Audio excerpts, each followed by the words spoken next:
안녕하세요. 지식 내비게이션입니다. 영상 시작에 앞서서 구독과 좋아요, 알림 설정을 해주신다면 더 좋은 영상으로 보답할 수 있도록 하겠습니다. 오늘은 왜 이성계가 다른 아들들을 다 제쳐두고 굳이 막내 아들인 이방석을 세자로 세워 훗날 여말선초 최대의 비극인 왕자의 난을 초래하게 되었는지에 대해 알아보겠습니다. 다들 잘 아시는 대로 이성계에게는 8명의 아들들이 있었습니다. 첫째 부인인 향처 한시소생의 아들이 6명, 둘째 부인인 경처 강시소생의 아들이 2명이었습니다. 세자가 된 이방석은 경처 강시소생의 둘째 아들이자 이성계에게는 막내 아들이었습니다. 그런데 이 이방석은 82년생으로 조선이 개창되었을 당시의 나이는 고작 10살밖에 되지 않았습니다. 1354년생이었던 마청 이방우와는 무려 세나 차이가 나서 거의 부자지간벌의 나이 차이가 나는 수준이었습니다.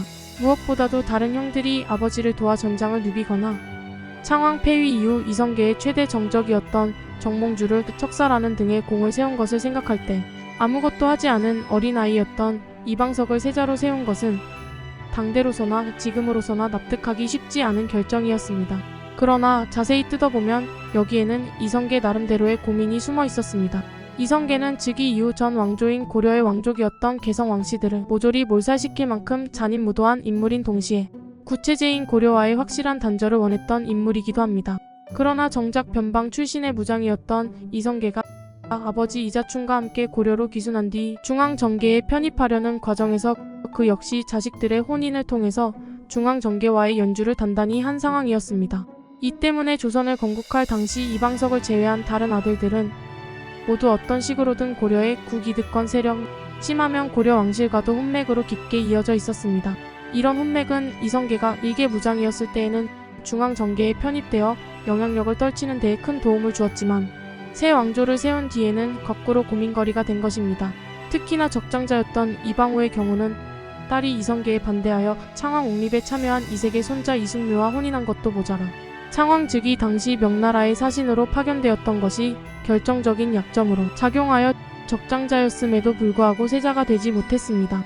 훗날 태종이 되는 다섯째 아들 이방원은 자신의 바로 위 형인 이방관과 함께 여흥민씨 가문과 혼인하였는데 이 여흥민씨 가문은 고려에서도 이름난 유력 권문세족 가문이었고 둘째인 이방과와 셋째인 이방위도 모두 당시 고려의 이름난 권문세족 가문의 딸들과 혼인을 했습니다.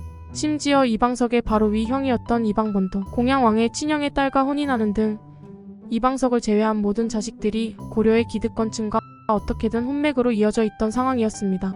이것은 앞서 말씀드린 것처럼 고려 왕실과의 단절을 원했던 이성계에게는 달가운 일이 아니었습니다. 그렇기 때문에 고려 기득권층과 혼인을 통한 인맥으로 이어져 있지 않은 유일한 아들이었던 이방석을 세자로 세우는 것이 고려와 구분되는 새 왕조의 정통성을 세우고자 했던 이성계 나름대로의 고민이 묻어난 결정이었던 것입니다. 하지만 이것은 표면적인 문제였고 결국 본질적으로는 자신의 대업 동반자였던 신덕왕후 강씨에 대한 마음이 앞섰음을 부정할 수 없습니다. 동북면 변방 출신 무장인 이성계가 중앙정계에 자리를 잡고 고려 최고의 권신의 이여왕 자리까지 오르는 데는 신덕왕후의 집안인 곡산 강씨 집안의 조력이 절대적이었다는 사실을 부정할 사람은 없으며 더구나 그 곡산 강씨 집안은 이성계에게 귀한 딸을 내준 것만이 아니라 이성계의 사촌 누이들에게도 연달아 장가를 드는 등 이성계 가문의 개경 진출에 그 누구보다도 큰 힘을 주었으니 적어도 신덕왕후가 살아있는 한은 차라리 신의 왕후 소생 왕자들을 숙청하면 숙청했지 자신의 아들을 세자로 삼아달라는 신덕왕후 나아가 곡산 강씨 가문의 요구를 절대로 거절할 수 없었던 것입니다.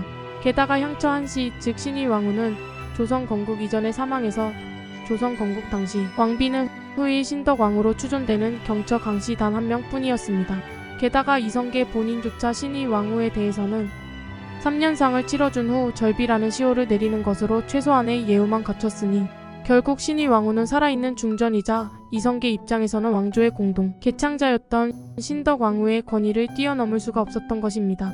이방석은 그런 신덕왕후의 아들이었으니 이성계는 신덕왕후가 살아있는 한 감히 다른 왕자들조차도 이방석을 해치지 못할 것이라고 생각했을 것입니다. 그러나 다들 아시는 대로 이는 이성계가 저지른 최악의 실수가 되고 말았습니다. 결국 이성계의 생각은 다수의 여론과 전혀 달랐기 때문입니다. 이성계가 신의 왕후 소생 왕자들에게 취한 태도는 결국 철저한 토사구팽일 뿐이었기 때문입니다. 왕자들과 고려 구세력의 딸들을 혼인시켜 중앙정계에 진출했고 즉위 과정까지 왕자들의 공이 매우 많았음에도 정작 새 왕조가 세워지자 왕자들을 권력의 중심에서 내치려 한 것이니 이는 누가 보더라도 철저한 토사구팽이었습니다. 게다가 이 신이 왕후 소생 왕자들과 혼인한 고려의 구세력들은 조선에서도 여전히 권력의 중심에 있었으니 이는 언제고 쿠데타로 이어질 수 있는 씨앗이었습니다. 결국 신덕 왕후는 조선이 건국된 지 4년 만인 1396년에 병사했고 그동안 복수의 칼을 갈아왔던 이성계의 다섯째 아들 이방원은 신덕 왕후가 사망한 지 2년 뒤에 반란을 일으켜 세자 이방석은 물론 그의 형인 이방번, 정도전과 남은 등 자신을 반대했던 여러 중신들을 제거하는 제1차 왕자의 난을 일으켰으니 이성계 자신이 나름대로 왕권을 강화하겠다고 한 선택이 되려 최악의 결과만 불러온 꼴이 되고 만 것입니다. 이렇게 사랑하는 두 아들과 대업의 동지였던 정도전을 잃은 이성계는 시리에 빠져 첫째 아들 이방후가 죽어 그 당시로서는 맞이였던 둘째 아들 이방과에게 양위합니다. 이렇게 해서 이방과는 조선의 제2대 임금인 정종으로 즉위합니다. 하지만 정종은 아버지를 따라 전장을 누비던 용맹한 무장이었지만 용상을 탐한 적은 한 번도 없었고 그 자리 역시 아버지가 선양을 받으라고 하여서 어쩔 수 없이 받은 것 뿐이었습니다. 그리고 정종 역시 본인은 일종의 바지사장 격으로 올려진 것일 뿐 신하들이 진심으로 따르는 사람은 실권을 잡고 있는 아우인 이방원이라는 사실도 잘 알고 있었습니다. 그리고 이러한 왕가의 갈등은 제2차 왕자의 난으로 이어지면서 건국 초기 왕가의 갈등은 극에 달했고 이 과정에서 넷째 형 이방간을 물리치고 승리한 이방원은 둘째 형 정종의 양자로 입적하여 세자로 책봉된 후 정종이 즉위한 지 불과 2년여 만에 양위받아 조선의 제3대 임금 태종으로 즉위하게 됩니다. 하지만 태조 이성계는 여전히 자신을 밀어내고 왕이 된 태종 이방원을 용서하지 않았고 이는 결국 조사이의 난이라는 조선 초기 최대의 반란으로 이어지게 됩니다. 그리고 조사이를 사주하여 반란을 주도한 이성계가 끝내 패배하면서 왕위 계승을 둘러싼 갈등은 결국 이방원의 승리로 종결됩니다. 이러한 이성계와 이방원 부자의 갈등을 상징하는 유적인 바로 이성계가 자신을 맞으러 나왔던 아들 이방원에게 화를 쐈다는 야사가 전해지는 서울 성동구에 있는 살고지 다리입니다.